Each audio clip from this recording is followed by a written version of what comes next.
안녕하세요. 화학자 장우지입니다. 조금 다른 원소 이야기 20번째 원자번호 20번 칼슘입니다. 우유나 멸치 등 칼슘 섭취를 위한 다양한 식품들이 익숙하죠. 뼈나 치아 외에도 온갖 곳에 사용되는, 오히려 사용되지 않는 곳을 찾기가 더 힘든 칼슘 이야기를 시작합니다. 지구에서의 칼슘은 어떤 위치일까요? 여러 구분이 있겠지만 가장 흥미로운 것은 숫자 5로 표현할 수 있습니다. 지각에 존재하는 원소의 함량을 높은 것부터 나열한다면 산소, 규소, 알루미늄, 철 다음으로 칼슘입니다. 해수에 녹아있는 이온들의 함량을 나열해봐도 소듐 양이온, 염화이온, 마그네슘 양이온, 황산이온의 뒤를 이어 5번째로 칼슘 이온입니다. 심지어 인간의 몸을 구성하는 원소 중에서도 산소, 탄소, 수소, 질소 다음 5번째 칼슘입니다. 수많은 원소나 이온 중 5번째는 생각보다 많은 양이라 볼 수 있습니다. 칼슘 역시 우주에서 만들어졌으며 우리 뼈와 치아, 몸을 조금 더 환상적으로 바라볼 수 있도록 합니다.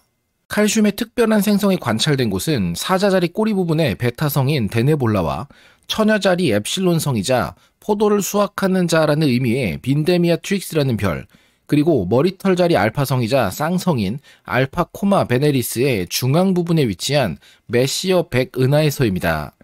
메시어 100에서 독특한 유형의 초신성 폭발이 관찰됩니다.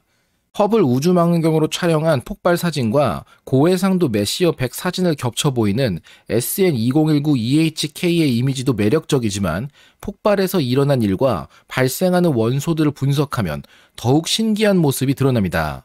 특이할 정도로 많은 양의 칼슘이 만들어져 우주로 퍼뜨려지고 있었습니다. 별이 칼슘을 만들고 초신성의 폭발로 칼슘이 발생하는 것은 알려져 있었지만 초대량의 칼슘을 만드는 특별한 별들이 있다는 사실이 확인된 것입니다. 그 양을 추산한다면 전 우주의 칼슘 중 약 50%는 특별한 칼슘 초신성들의 작품입니다. 우리 뼈의 절반이 초신성이 남긴 특별한 잔해라 생각해 본다면 우주와 별은 원소 공장이라는 이야기가 더욱 와닿습니다. SN2019 EHK를 그림으로 묘사한 작품을 보면 주황색 빛과 구름이 쏟아지는 것을 볼 수 있는데 이것이 바로 칼슘입니다. 칼슘과 주황색의 관계는 명확합니다. 원소를 분간하는 특성 중 하나로 불꽃 반응색이 있었습니다. 칼슘은 주황색 불꽃을 만들어냅니다. 언제나 알코올 등에 용해된 금속 이온을 불에 넣어 잠시 발생하는 색을 관찰하지만은 않습니다. 예를 들어 마그네슘은 리본 형태의 금속에 불을 붙이면 어마어마하게 밝은 백색광을 내며 타오릅니다. 마그네슘과 같은 이족에 속한 칼슘 역시 금속 상태로 만들어 불을 붙여 태울 때 비슷한 결과가 보입니다. 칼슘 금속은 매우 밝은 주황색 빛을 내며 격렬하게 타오르는 물질입니다. 칼슘 이온이나 칼슘 금속만이 주황색과 관계되는 것은 또 아닙니다. 무대 위에서 공연이 이루어질 때 조명은 필수적이죠. 이제는 여러 종류의 전구나 LED를 비롯해 조명기구가 다양하게 발명되었지만 먼 과거에는 그렇지 못했습니다. 우리가 주황색 빛깔의 조명을 주로 사용하는 것은 분위기를 만들기 위함도 있지만 관습에 따른 것이기도 합니다. 산화칼슘을 이용한 조명이 무대 장치의 핵심이었습니다. 수소와 산소를 이용한 토치로 산화칼슘 막대를 가열하면 녹아내리기 전 2572도의 온도까지 가열될 수 있습니다. 이 과정에서 산화칼슘 막대는 매우 밝은 주황색 빛을 불꽃 방향을 따라 발산합니다.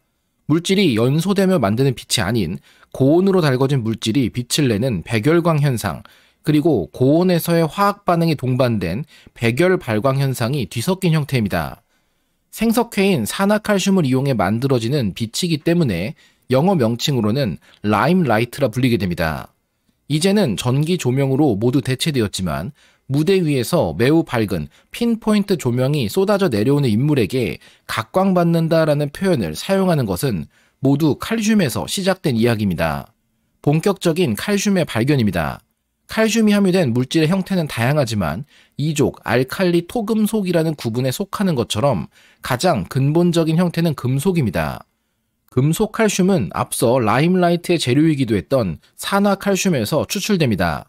칼슘이라는 이름 역시 석회를 뜻하는 카스에서 유래한 것입니다. 백색의 암석 혹은 분말 형태인 산화칼슘에서 금속 상태로 칼슘만을 분리하는 것은 이미 친숙한 하나의 실험 기법을 사용하면 가능합니다. 예를 들어 광물 혹은 이온성 화합물인 소금으로부터 소듐 금속을 추출하기 위해서는 가장 강력하고 편리한 에너지의 한 형태인 전기를 이용할 수 있었습니다. 바로 전기분해입니다.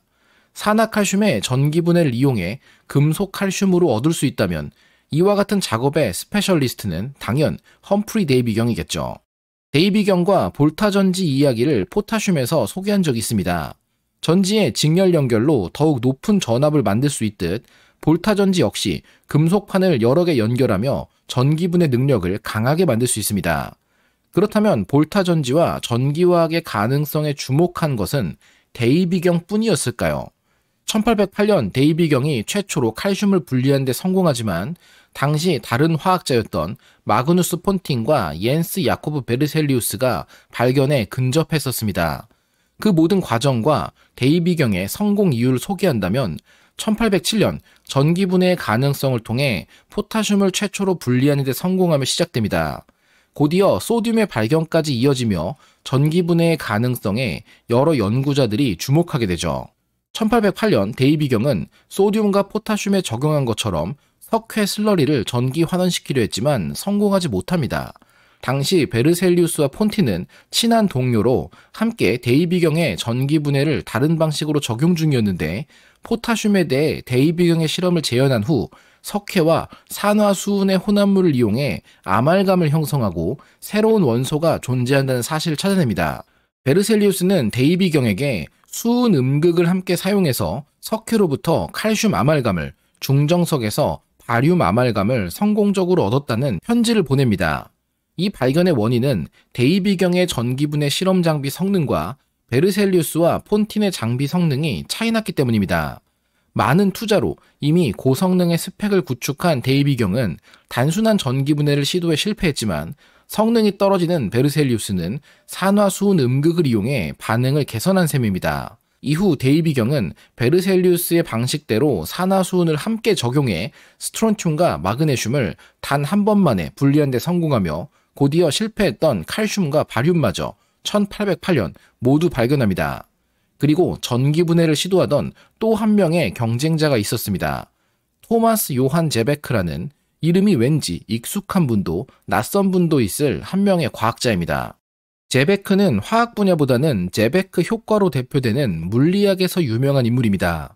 서로 다른 두 종류의 도체 혹은 반도체의 양쪽 끝을 접합하여 회로를 만들 때 접점의 온도를 다르게 하면 회로에 기전력이 발생하는 현상인 제베크 효과를 발견한 인물입니다. 제베크 효과를 이용해 온도차를 전력 생산으로 활용할 수도 있지만 반대로 열전대에 전류를 흐르게 했을 때 각 접점에서 발열 혹은 흡열이 일어나는 펠티의 효과로 냉동기를 제조하는 등에도 사용됩니다. 전기분해 연구를 했던 인물이라 해서 굳이 화학 원소 이야기에서 다시 한번 소개하는 것은 제베크 효과로 여겨지는 열전 효과의 발전 과정에 이제껏 살펴본 인물 중 2명이 크게 관여하기 때문입니다. 열전 효과의 발견 시작은 모든 전기분해의 핵심인 볼타 전지를 발명했던 알레산드로 볼타였습니다.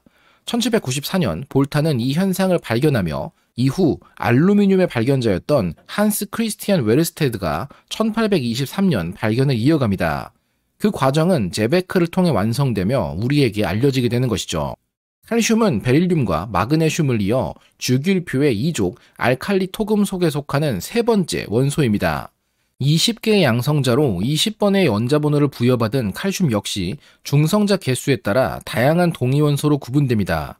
관찰 수준에서 안정한 6개의 동위원소는 칼슘 40를 기준으로 42, 43, 44, 46, 그리고 칼슘 48이 대표적입니다. 이 외의 동위원소들은 불안정해 붕괴하는 특성이 있습니다. 조금 전 관찰 수준에서 안정하다 표현한 것은 가장 많은 존재비를 갖는 칼슘 40 역시 시간이 흐르면 붕괴하는 원소이기 때문입니다. 물론 반감기가 무려 3 곱하기 10의 21승년이나 되기 때문에 우리의 관찰 수준에서는 붕괴가 크게 의미 있진 않습니다. 특이한 점은 칼슘 40가 20개의 양성자와 20개의 중성자로 이루어진 더블 매직 넘버 원자 핵이라는 것입니다. 이론상 완벽히 안정해야 하지만 실제로는 그렇지 못한 셈이죠. 양성자와 중성자의 비율이 1대1인 상황이 안정한 것은 딱 칼슘 직전에 원자번호 19번 포타슘까지만 성립합니다. 그 이후부터는 중성자가 양성자보다 조금 더 많아야 안정한데 칼슘 40는 기준 미달이어서 불안정합니다. 마찬가지로 칼슘 48은 6 곱하기 10의 19승년의 반감기를 갖습니다. 20개의 양성자와 28개의 중성자 역시나 더블 매직 넘버지만 이번에는 중성자 개수가 너무 많습니다. 이미 중성자가 많아져서 불안정해졌다면 어디까지 늘어날 수 있을지 궁금해지겠죠. 계속해서 새로운 동위원소를 찾아내는 연구는 현재 진행형입니다. 실생활에는 의미 없다고 느껴지실 수 있지만 원자 핵에 대한 이해와 물리학 지식의 진보를 위해서는 매우 유용한 도구입니다. 가장 최근에 칼슘 동위원소 연구는 일본 리켄의 초전도 사이클로트론을 이용해 진행된 바 있습니다. 연구진은 아연 동위원소인 징크 70를 쏘아내 생성되는 원소들을 분석했는데 2번의 칼슘 60 발생이 확인됩니다. 단순히 하나의 원자핵을 쏘거나 혹은 무작위로 발사하다 보면 언젠가 보이겠지 라는 방식으로 생각할 수 있지만 매우 복잡하고 거대한 실험입니다. 이 연구에서는 200조 개의 아연 원자핵을 쏘아내며 관찰하였고 이론적 예측상 존재할 수 없으리라는 동위원소가 몇 종 발견되었습니다. 우리가 도달한 지식의 경계선이 정확한 한계점이 아니라는 사실이 확인된 것입니다. 칼슘을 연구 기준으로 삼는 것은 앞서 소개했듯 안정한 원자핵을 갖는 마법의 수의 양성자를 갖기 때문에 보다 안정해 여러 연구에 적용하기 좋은 대상이기 때문입니다. 칼슘이라는 원소에서 가장 먼저 떠오르는 것은 역시나 뼈일 수밖에 없습니다. 실제로 뼈나 치아를 구성하는 핵심 원소지만 칼슘은 그 외에도 생명에 다양하게 작용합니다. 인체를 구성하는 원소들을 나열했을 때 칼슘은 5번째로 풍부한 원소였습니다. 그리고 칼슘의 99%는 뼈에 집중되어 있죠. 우리는 뼈가 단단하게 만들어진 골격 구조물 정도일 것으로 생각하지만 뼈는 살아있는 조직입니다. 새로 뼈를 만들고 낡거나 고장난 부분의 뼈를 스스로 분해합니다. 내부에서는 피를 만들어 온 몸으로 보내게 됩니다. 뼈는 칼슘의 저장고로도 작용합니다. 체내에 칼슘이 충분하다면 뼈 내부를 채워나가게 되며 칼슘이 부족하면 조금씩 녹여 내보내 사용합니다. 이 때문에 칼슘 섭취가 골다공증과 매우 큰 연관이 있고 충분한 칼슘 섭취로 뼈 강도를 높일 수 있을 것으로 생각하지만 최근 연구들에서는 칼슘 섭취량과 뼈의 강도는 사실상 별 관계가 없다는 결과가 대부분입니다. 오히려 너무 과량 섭취하면 신장결석 등 문제가 발생할 수 있으니 칼슘 보충제 사용은 주의해야 합니다. 우유를 많이 마셔야 키가 큰다는 이야기를 들으며 자라왔던 사람으로서 이제는 칼슘과 성장은 큰 연관성이 없다는 사실을 알면서도 우유에 대한 환상이 남아 있습니다. 하지만 우유는 우리 상상만큼 가장 칼슘이 풍부하다거나 칼슘 섭취에 최적화된 식품이라 말하긴 어렵습니다. 우유의 86.5%는 물로 이루어져 있으며 그 뒤를 기본적인 영양소인 당과 지방, 단백질이 뒤따릅니다. 그 외에 비타민이나 무기질 등은 단 0.7%에 불과하며 칼슘 또한 이 0.7%의 일부입니다. 칼슘 산화물로 이루어진 광물질을 석회라 부릅니다. 석회 또한 생석회와 소석회의 두 가지로 구분되는데 들어본 적 있는 용어여도 혼동을 겪는 경우가 많습니다. 생석회는 단어 그대로 자연에 흔히 존재하는 상태 그대로의 석회입니다. 퀵라임이라 부르며 라임라이트를 만드는 재료이기도 했습니다. 바로 산화칼슘이 생석회에 해당합니다. 반면 소석회는 소화 등에 사용되듯 사라진다는 한자어인 소가 사용되고 있는데 수분을 흡수하며 녹아내린 석회를 의미합니다. 화학식으로도 산화칼슘에 물이 결합해 이루어진 수산화칼슘이 소석회입니다. 소석회 역시 흥미로운 쓰임새가 몇 가지 있습니다. 회반죽을 이용해 건축에 사용되는 경우 소석회가 많이 활용됩니다. 시멘트가 여기 해당하는데 역사적으로 피라미드 건축의 핵심이었습니다. 우리가 떠올리는 피라미드는 거대한 육면체 모양의 돌을 옮겨 차곡차곡 쌓아 올려 만들어진 계단 모양의 건축물입니다. 하지만 피라미드 윗부분을 보면 다른 형태로 남아있는 구조체가 보이며 왠지 피라미드 겉면이 지금과 같은 형태가 아니었으며 파손되어 내부에 계단형 구조 골격이 드러난 것이 아닐까 추측할 수 있습니다. 복원도에 따르면 피라미드 외부는 소석회 시멘트로 칠해져 있는 매끄러운 하얀색의 사각뿔 구조였습니다. 고대 이집트에서 사용되었던 방식처럼 석회 물질들은 시멘트를 만드는데 지금도 활용됩니다. 최근 밝혀지는 사실들에 따르면 금이가도 저절로 자가 복구되는 로마 시대의 특별한 시멘트의 제조 역시 생석회와 소석회 혼합 그리고 화산재를 뒤섞는 과정으로 이루어졌다는 사실이 숨어 있었습니다. 예상하지 못했을 또 다른 사용 방식은 바로 제모크림입니다. 수산화칼슘은 단순한 광물로 여겨지지만 바로 옆 일족 원소들의 예를 떠올려 본다면 수산화소듐이나 수산화포타슘은 매우 강한 염기성 물질에 해당합니다. 수산화칼슘 역시 물과 만났을 때 염기성을 보이는 수산화 작용기가 함유되어 있기 때문에 분말을 흡입하거나 고농도의 상태로 피부에 닿으면 화학 화상을 일으키기도 합니다. 하지만 이런 단백질 및 지질 용해 능력이 제어된다면 특별한 작용이 가능한데 그것이 바로 제모입니다. 제모크림의 대부분은 하얀색, 페이스트 형태인 것을 찾아볼 수 있습니다. 실제 성분표를 찾아보신다면 수산화칼슘, 즉 소석회가 핵심 물질이며 그 외에는 물성의 부여나 보습, 계면활성제, 유화제 등이 대부분입니다. 칼슘이 대표적인 내골격 생물인 인간의 뼈와 치아를 구성한다면 반대로 외골격 생물의 경우는 어떨까요? 갑각류나 곤충과 같이 키틴질 외골격이 아닌 골판으로 이루어진 외골격을 갖는 극피동물의 경우 또 다른 놀라운 쓰임새가 드러납니다. 오피오코마 웬드티라는 학명의 거미 불가사리는 분명 눈이 없음에도 빛을 구분하는 일종의 시야 혹은 감각을 가지고 있습니다. 피부에 위치한 수용체들이 극피동물의 감광성을 부여할 것으로 당연히 생각되었지만 그 원리는 알려지지 않았었죠. 거미불가사리의 골판을 분석하니 매우 규칙적인 형태의 마이크로렌즈 구조가 포함되어 있었습니다. 탄산칼슘으로 이루어진 마이크로렌즈는 특이적인 이중 구조를 보여 빛을 피부 전체로 인식할 수 있도록 만듭니다. 물론 밝혀진 구조를 이용해 사람들은 탄산칼슘으로 인공적인 마이크로렌즈 구조를 구현하고 활용하는 단계에도 도달했습니다.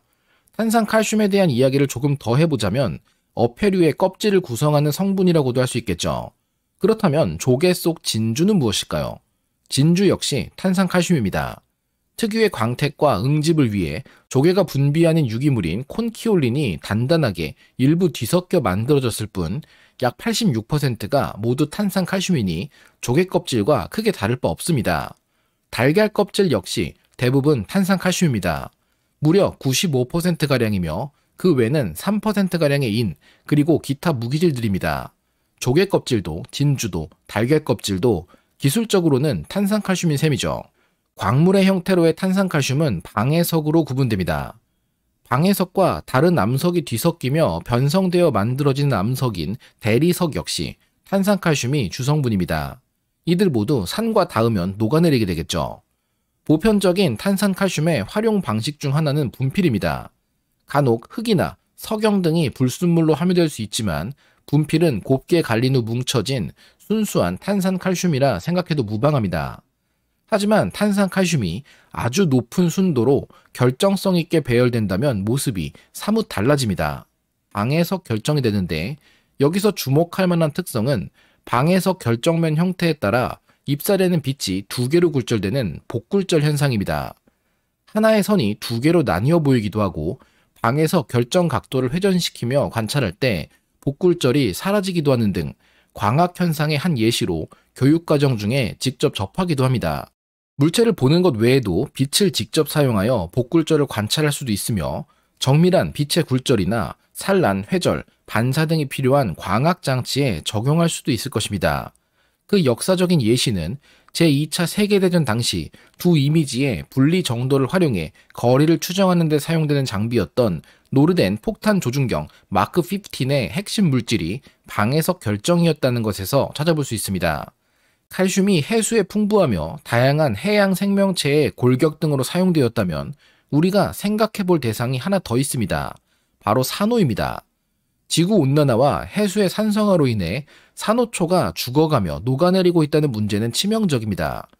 산호 역시 칼슘 화합물로 이루어졌다면 이를 반대로 이용해 산호의 성장 과정을 파악하고 제어해 문제를 해결할 수 있으리라 기대했던 사람들도 많았을 것입니다.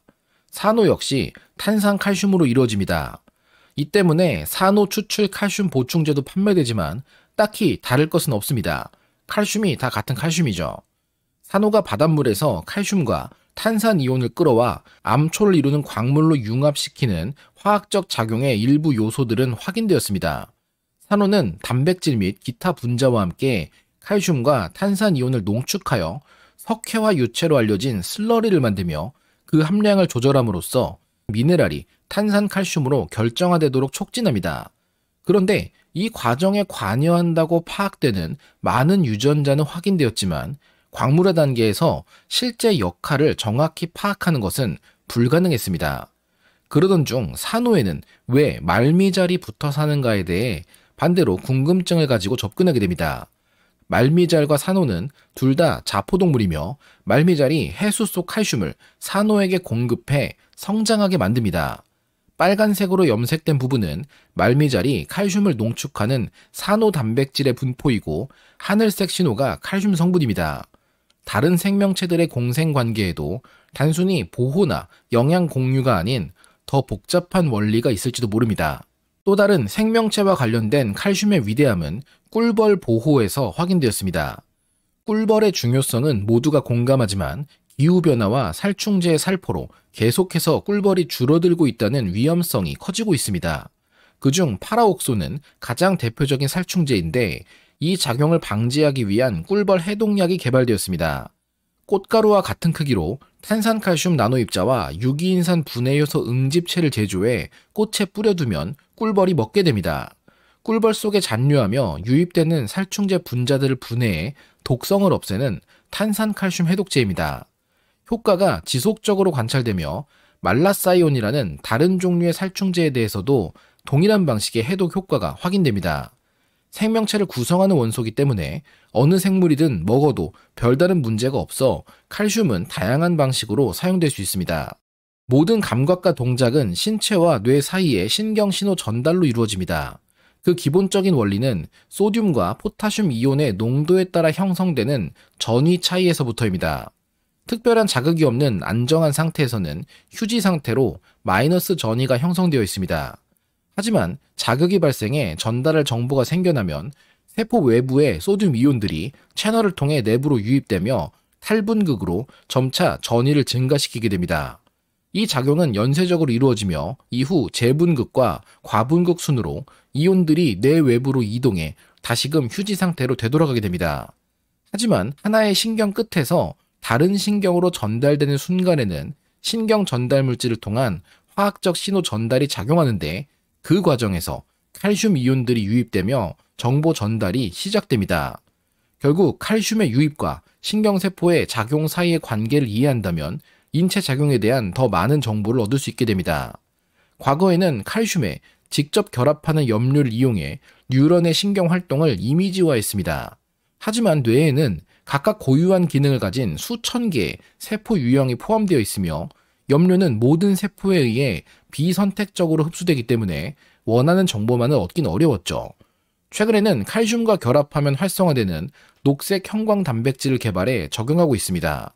한 예로 피라미드 세포로 알려진 뉴런의 일종에서만 활성화되는 조절 DNA 서열과 짝을 이루어 단백질을 발현하도록 유전자가 조작된 쥐를 사용한 경우 쥐의 수염을 만졌을 때 활성화되는 체성 감각 피질 세포와 특정한 향기에 반응하는 후각 세포를 정확히 찾아낼 수 있었습니다. 특정한 뇌 관련 질환이나 장애에 대한 문제 파악과 목표 설정이 칼슘을 통해 가능해지고 있습니다. 또 다른 종류의 칼슘 기반 진단은 MRI에서 시작되었습니다. 흔히 혈관이나 조직, 관절 등 다양한 체내 환경의 진단을 위해 자기 공명 영상, 즉 MRI가 사용됩니다. MRI 기법 역시 발전해서 신경활동의 간접적인 지표로 뇌 혈류를 측정해 나타내는 fMRI도 확립되었죠. 하지만 특정 작업 중 활성화되는 뇌 부위를 확인하는 정도에서는 충분했지만 특별한 근본 원인을 fMRI만으로 찾기는 어렵습니다. 반면에 혈류가 아닌 칼슘 이온 흐름은 뉴런 활동과 직접적으로 연결되어 있습니다. 뉴런이 전기 자극을 전하며 칼슘 이온이 신경세포 안으로 유입되기 때문입니다. 칼슘을 목표로 한 MRI 적용을 위해 최근에는 칼슘이 있을 때만 서로 뭉치는 나노입자를 적용하는 방식도 탄생했습니다. 칼슘이 존재할 때만 결합할 수 있는 종류의 지질로 코팅된 자성 산화철 나노입자로 MRI의 선명도를 높이며 칼슘에만 결합하는 자연 발생 단백질인 시냅토텍민을 이용해 우리는 이제 칼슘을 추적해 신경작용을 분석할 수도 있습니다. 칼슘이 신경세포의 작용에 인간이 살아가게 한다면 반대로 세포를 죽이는 신호를 만드는 역할도 칼슘입니다. 정확히는 죽어가는 세포가 잔해를 청소하도록 나를 먹어라 라는 신호를 유발하는 단백질을 활성화해 면역세포에 관여하는 과정의 핵심에 칼슘이 있습니다. 세포막을 구성하는 인지질 물질은 한 종류가 아닙니다. 그중 세린 아미노산이 말단에 붙어있는 포스파티딜세린이라는 인지질 분자가 있습니다. 평소에는 세포 내부에만 위치하지만 세포가 죽어가는 과정에서 안팎으로 뒤섞여 위치하며 신호를 보내 잔해를 먹어치우도록 식세포들을 끌어당기게 됩니다. 어떤 방식으로 작용하는 것일지 이유가 드디어 밝혀졌는데 세포막에서 발견되는 단백질 중 하나인 XKR4에 의해서였습니다. 음전하를 갖는 아미노산 3개가 나선 구조 내부에 위치하는데 양전하를 갖는 칼슘 이온이 결합하게 됩니다. 칼슘의 결합은 XKR4의 활성화를 일으켜 문제가 발생한 세포들이 제거되도록 합니다. 칼슘이 결합할 수 없고 정상적으로 작동하지 못한다면 세포 손상이 확산되며 암을 비롯한 더 큰 다른 문제로 이어질 수도 있겠죠. 인체에 작용하는 칼슘의 또 다른 중요한 부분은 시각입니다. 특히 어두운 곳에서 물체를 분간할 수 있는 능력은 칼슘에서 유래합니다. 인간의 시각세포는 명암 구분 능력이 뛰어난 막대 모양의 간상세포와 색상 분간에 활용되는 원뿔 모양의 원추세포로 구분됩니다.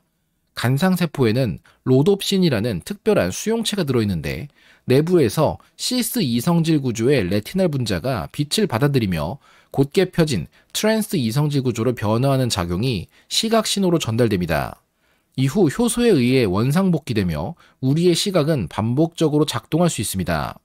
로놉신은 빛에 매우 민감하기 때문에 단 하나의 광자만으로도 활성화되어 어둠 속에서 빛을 분간하게 합니다. 그러나 로놉신의 신호는 일관성이 없습니다. 너무나 민감하기 때문에 때로는 상당한 양의 무작위 전기 교란이나 소음을 뇌에 전달하기도 합니다. 로놉신 소음은 단 몇백 분의 1초 동안만 지속되는 짧은 신호이긴 하지만 눈이 보고 있는 것을 뇌가 이해하지 못하도록 하기에는 충분할 정도입니다.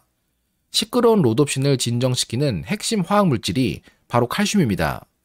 로놉신 수용체가 활성화되면 간상세포의 칼슘 수치가 증가하게 되며 로놉신의 과잉 활성이 높을수록 칼슘의 증가가 더 빨라집니다. 결국 칼슘은 어둠 속에서의 시각 작동에 필수적인 노이즈 필터라 볼 수 있으며 칼슘 채널 단백질에 변이가 발생하면 유전질환인 선천성 정체 야맹증이 발생해 암맹이 됩니다. 식물에게도 칼슘은 중요합니다. 식물의 골격, 신경신호 전달, 시각 등과 같은 분야는 없지만 가장 중요한 화학 반응인 광합성에서 칼슘의 역할이 등장합니다. 이산화탄소와 물만으로 당과 산소를 합성하는 광합성은 지구 환경 유지에 중요합니다. 특히 동물의 호흡에서 발생하는 부산물인 이산화탄소와 더불어 물을 사용하기에 친환경적이지만 다시 생각해 본다면 전기 분해를 통해서나 분자 구조를 깨뜨릴 수 있던 물을 식물은 어떤 방식으로 제어하는 걸까요? 태양빛을 이용한 광분해로 물을 분해하는 것은 자연스러운 추론의 과정이지만 그 과정에서 광합성이 제대로 일어나기 위해서는 촉매가 필요합니다. 식물의 광합성 촉매에 대한 발견은 2011년 사이언스지에 보고되었습니다. 복잡한 유기 분자 구조와 함께 망가니즈 원자 몇 개가 결합한 형태였는데 실제로 광합성 물분해 촉매로 작용하기 위해서는 칼슘이 결합해야 합니다. 칼슘 없이는 현재 지구상에서의 빛을 이용한 광합성이 불가능합니다. 자연스레 과학자들은 식물의 망가니즈 칼슘 클러스터를 이용하여 인공 광합성을 시도하기 시작했고 최근에는 칼슘이 아닌 히토류 원소들이나 다른 금속 원소들을 활용한 금속 클러스터 인공 광합성의 가능성을 확인하기에 이르렀습니다. 결국 칼슘이 없이는 식물도 없습니다. 광합성 과정에서의 물 분해에 칼슘이 관여했듯 물 자체도 칼슘과 관련이 있죠. 흔히 센 물이라 불리는 경수, 그리고 반대 의미로 사용되는 단물인 연수입니다. 센 물과 단물의 차이는 물에 녹아있는 칼슘 이온과 마그네슘 이온 농도에 따라 구분된다고 배우곤 합니다. 수산화물이나 산화물을 간단히 만드는 칼슘과 마그네슘으로 인해 샘물을 사용하다 보면 엉겨붙은 찌꺼기가 쉽게 발생합니다. 대한민국은 대부분 화강암 지대여서 단물 위주라 수돗물을 그대로 마시거나 사용해도 무방하지만 석회암 지대가 많은 유럽에서는 생수를 사용하거나 별도의 이온 교환 작업이 필요합니다. 그리고 쇳물과 단물, 즉 칼슘 농도와 가장 큰 관련을 갖는 또 다른 대상은 바로 맥주입니다. 맥주를 간단히 요약한다면 향과 맛을 내는 성분들이 물과 에탄올의 혼합물에 녹아있는 거겠죠. 알코올 도수를 고려했을 때 가장 많은 비율은 물입니다. 결국 맥주 맛은 물이 좌우한다 해도 과언이 아닐 텐데 실제로 사례가 있습니다. 두 지역을 비교해 보겠습니다. 버튼 어폰 트렌드라는 영국 도시입니다. 그리고 대응되는 위치는 체코의 도시인 필센이죠. 버튼 어폰 트렌트는 샘물로 유명합니다. 칼슘 함량이 무려 270ppm이나 되어서 아주 센 물에 속하죠. 반대로 필센은 단 10ppm의 칼슘 농도만을 가져 단물이 유용한 도시입니다. 버튼 어폰 트렌트의 특산물은 IPA를 비롯한 에일 맥주입니다. 에일 맥주 제조에는 센 물이 사용돼야 특유의 향과 끝맛이 제대로 만들어진다고 알려져 있습니다. 반대로 필센은 고유의 필스너라는 맥주 종류들이 있듯 완전히 다른 느낌의 맥주가 만들어집니다. 필스너는 단물로 만들어야만 하는 맥주입니다. 고작 칼슘이라고 생각될 수 있지만 흔히 이야기하는 물맛의 영향이라 본다면 우리는 경험적으로 칼슘 농도를 음식에 신경 쓰며 살아왔던 게 아닐까요? 천둥의 신 토르의 이름을 딴 원소도 있었습니다. 토륨이라는 금속 원소였죠. 낯선 원소여서 사용되는 곳이 있을지 의아할 수 있지만 토륨을 산화물로 만들어 사용한 예시는 드라마 브레이킹 배드 속에서도 등장했었습니다. 메스암페타민 제조 과정에서 시작 물질 중 하나인 페닐아세트산을 페닐아세톤으로 바꾸는 화학 반응에 사용되던 촉매가 바로 토륨 산화물입니다. 하지만 그보다 만들기 어려운 것은 금속 상태의 토륨입니다. 금속이 산화되기 쉽다는 것은 산소가 풍부한 지구 환경에서 안정하게 유지되지 못하고 산화물로 존재한다는 것입니다. 반대로 산소를 제거해 금속으로 되돌리기 위해서는 산소를 대신해서 잡아채갈 다른 물질이 필요합니다. 이때 주로 사용되는 물질이 칼슘입니다. 칼슘은 산화칼슘으로 변화하며 목표 물질을 환원시켜 금속으로 되돌립니다. 쉽게 금속으로 만들기 어려운 원소들을 전기분해가 아닌 공업적 방식으로 금속화하는 데 사용되며 우라늄이나 지르코늄과 같은 금속들 모두 칼슘을 이용해 환원됩니다. 용접에 사용되는 연료로 아세틸렌이 대표적입니다.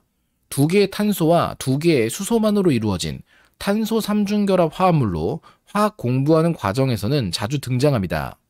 하지만 아세틸렌과 같은 다중결합 물질에 무언가 다른 원소나 작용기를 집어넣거나 반응에 사용하는 예시는 많지만 아세틸렌 자체를 제조하는 방식에 대해서는 적어도 화학과에서는 배우지 않습니다. 이번에 소개하자면 아세틸렌의 제조에는 칼슘 카바이드라는 탄소와 칼슘의 화합물이 사용됩니다. 합성 자체도 대량으로 가능한 간단한 반응인데 탄화칼슘과 물을 혼합하는 것만으로도 아세틸렌이 합성됩니다.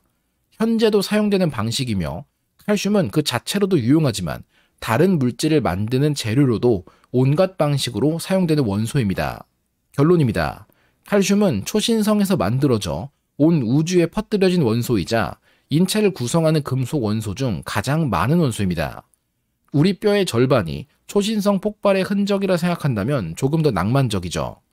칼슘에서 뼈나 치아, 우유만을 떠올리지만 사실상 안 쓰이는 곳을 찾기가 어려울 정도로 유용한 원소이며 물의 특성과 맥주 맛을 결정하는 금속 원소였습니다.